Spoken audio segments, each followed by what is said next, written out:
N'aka nke ọzọ, otu kansụl ndị Onowu Anambra steeti akwanyegoro osote aka na-achị steeti a bụ Dr. Ibezim ugwu site n'inye ya onyinye nkwanye ugwu pụrụ iche maka ntụnye dị iche iche ọ tụnyere n'ịkwalite ọgwụ Igbo na Anambra steeti mgbe ọ bụ onye ndụmọdụ pụrụ iche n'ihe banyere ọgwụ Igbo na mgbọrọgwụ na mkpa akwụkwọ n'oge ọchịchị Govano Obianọ. Ọ nata ya bụ onyinye nkwanye ugwu na emume mmechi afọ na inye onyinye nkwanye ugwu ya bụ otu chịkọbara n'ama ọbịa dị na kansụl Ọka South gere ya bụ akọ n'ozuzu oke. Bụ Dọkịnta Ibezim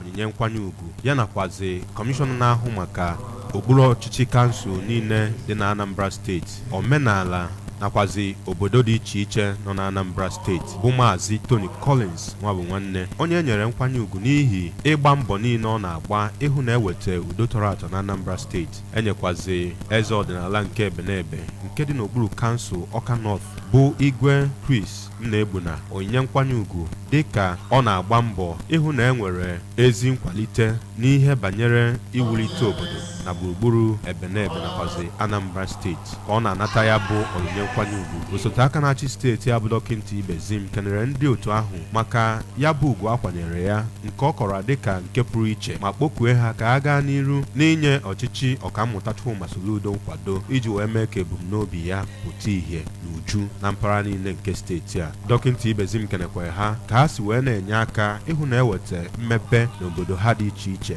ebe ọ gụpụtara ọrụ ọma dị iche iche onye chọpụtara ya bụ otu bụ Dọkịnta Anthony Enuke menagoro mmụọ na-alụ iji wee hụ na eweta mmepe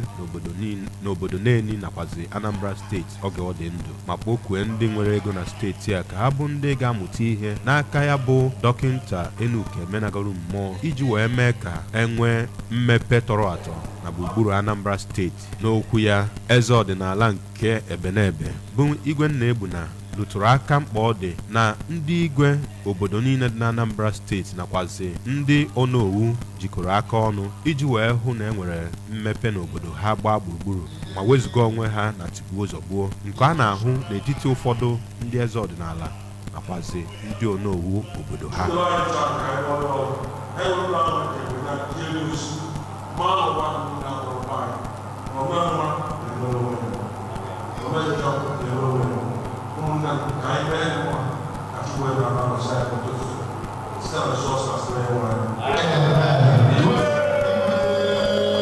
Onowu Amanuke nke dị n'okpuru kansụl Ọka North bụkwazi onye ode akwụkwọ kpụtọrọkpụ nke ya bụ ihe mmemme bụ Chief Charles Obi kwere nnọọ nkwa na ya bụ otu ga-aga n'iru ịgbasi mbọ ike ịhụ na enwere udo ịdị n'otu nakwazi agamniru tọrọ atọ n'obodo niile nke steeti a ma gakwa n'iru na-ịkwalite omenala na ejirimara ndị Igbo. Anyị na-atụ anya n'aka bụ na o nwere ndị ka na-erejistara owuchi anyị nwa ndị abịa chi Onowu n'obodo onye ọnọlụ anyị na-atụ anya ka ha bịa wee sonye anyị n'ibe anyị na-eme ka ibe wana aga nke ọma. Site n'Ọka, abụ m Emmanuel Okonkwo.